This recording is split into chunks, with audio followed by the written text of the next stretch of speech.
جی السلام علیکم دوستو، میں قمر اقبال ہوں. آپ دیکھ رہے ہیں زبان خلق آفیشیل چینل اور فیس بک اور یوٹیوب چینل. تو یہاں پر ہم دباؤ کی بات کرتے ہیں کیونکہ بہت شدید پریشر آ رہا ہے ہمارے عدلیہ کے جو لوگ ہیں ان کے اوپر. لیکن اس سارے پریشر کو وہ کبھی قاضی فائز عیسیٰ کی طرف منتقل کر دیا جاتا ہے براہ راست، جس طریقے سے کل خان صاحب کی پیشی تھی اور متوقع تھا کہ پیشی کو لائیو جو ہے دکھایا جائے گا، قوم کے سامنے اس کارروائی کو رکھا جائے گا.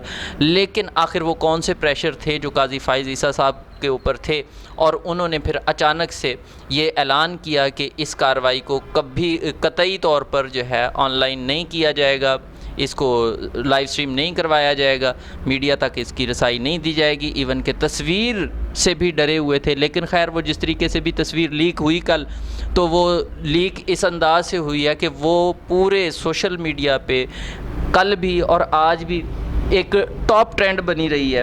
تو بہرحال یہ سارے دباؤ جو ہیں یہ عدلیہ کے اوپر ایک نیگیٹو امپیکٹ ڈال رہے ہیں، کیونکہ عدلیہ اس ٹائم اپنی ریوائول کی جنگ لڑ رہی ہے، اپنے آپ کو دوبارہ سے جو ہے اپنے جو جورسڈکشن ہے ان کی اور وہ جو ان کے اختیارات ہیں ایک عدالت کے، وہ ان کو واپس ریٹیک کر رہی ہے اور آہستہ آہستہ وہ اپنا جو سفر ہے انصاف کی طرف اس کو واپس بحال کر رہی ہے. تو عمران خان صاحب کی کوریج کے حوالے سے تو ہم نے آپ کو بات کر دی کہ پورے پاکستان کا نیٹ جو ہے وہ سلو کر دیا گیا ہے.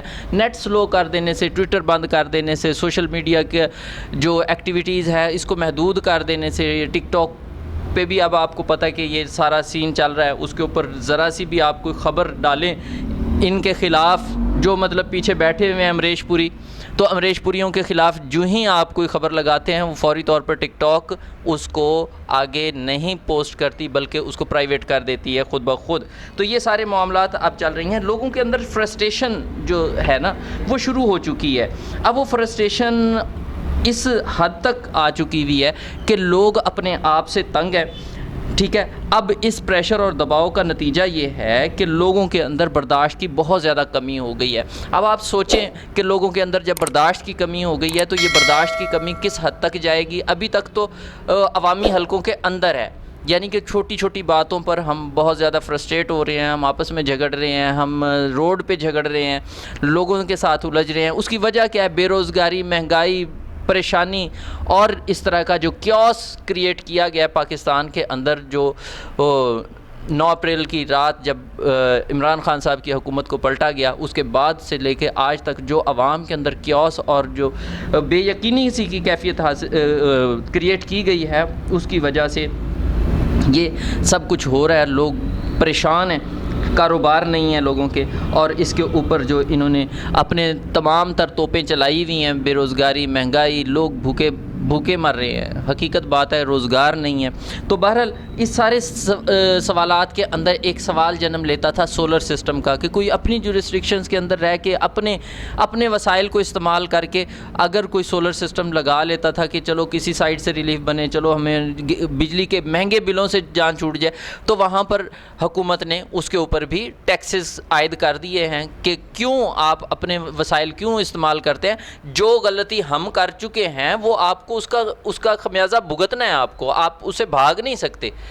مطلب کرے غلطی حکومت یا جو لوگ کک بیکس کے شوقین ہیں اور وہ کک بیکس کے چکر میں مہنگے منصوبے اور مہنگے جو پروگرامز ہیں ان کو سٹرائک کر کے وہ لا کے عوام کے اوپر مسلط کریں، اور اگر عوام اپنے وسائل کو استعمال کرنے کی کوشش کرے تو وہاں پر بھی جو ہے یہ کہا جائے کہ نہیں، آپ مہنگی بجلی حکومت سے خریدیں ورنہ آپ کے اوپر ٹیکسز لگا دیے جائیں گے. تو یہ سارے معاملات جو ہیں یہ جو ہے قوم ان ساروں سے واقف ہے. آج تک قوم چپ رہی ہے. کچھ خوف تھا لوگوں کو اور کچھ جو ہے دبے ہوئے تھے اور وقت کا انتظار کر رہے تھے. لیکن اس کا یہ مطلب نہ سمجھیں کہ لوگ اس سے چپ رہیں گے یا چپ کر کے برداشت کر جائیں گے. لوگ اب ایجوکیٹ ہو چکے ہیں، بہت زیادہ سمجھدار ہو چکے ہیں اور وہ بولنا بھی شروع ہو چکے ہیں. وہ حکومت اور طاقتوروں کے گٹھ جوڑ کے حوالے سے بھی بولنے لگ گئے ہیں اور اس سارے معاملے کو وہ لے کر شدید پریشان کن حالات کی طرف لے کے جا رہے ہیں. کیونکہ اب وہ صرف بولنا شروع ہیں. پہلے دیکھیں فرسٹریشن کی 3-4 سٹیجز ہوتی ہیں، 3 سٹیجز ہوتی ہیں موسٹلی، کہ پہلے سٹیج پہ کوئی بھی آدمی اس کو جو ہے برداشت اس کی جواب دینے لگتی ہے نا، تو وہ پھر جو ہے نا فرسٹریشن کا مظاہرہ کس سے کرتا ہے؟ لڑ جھگڑ کے آپس میں. اس کے بعد پھر وہ منبع کی طرف جاتا ہے، یعنی جو ماخذ ہوتا ہے اس فرسٹریشن کا، پھر اس کے طرف بولنا شروع کر دیتا ہے. جب اس کو جب ایک چیز کلیئر ہو جاتی ہے کہ اس کا ماخذ یہ ہے، اس چیز کا ماخذ یہ ہے، تو وہ پھر زبانی فرسٹریشن کی بجائے پھر ہاتھ کا استعمال کرنا شروع ہوتا ہے. اللہ نہ کرے کہ اس طریقے سے ہمارے ملک کے اندر حالات ہوں. اگر ایسا ہوتا ہے تو پھر سری لنکا کا جو ماڈل ہے وہ کسی سے دور نہیں ہے.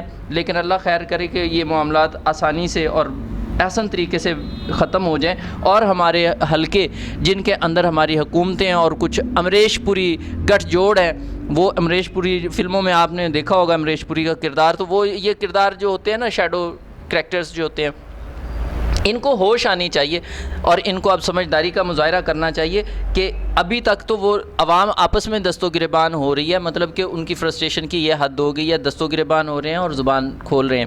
اور اس کے بعد جو دوسری کنڈیشن ہوتی ہے وہ پھر سارے کے سارے وہ ساری توجہ جو ہے وہ ڈائیورٹ ہو جائے گی عین اسی چیز کی طرف جو اس سارے مسئلے کی جڑ ہے اور سبب ہے. تو بہرحال یہ سارے معاملات ہیں. اس کے اندر اگر آپ دیکھیں کہ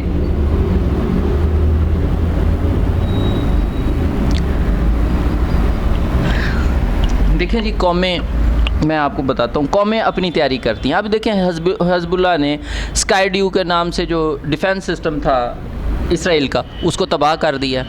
یعنی کہ انہوں نے پہلے آئرن ڈوم کو فیل کیا، پھر ان کے دیگر جو تھے ڈیفنس سسٹم ان کو تباہ کیا، اب اسکائی ڈیو کو بھی تباہ کر دیا. اب اس کے بعد کیا ہوگا؟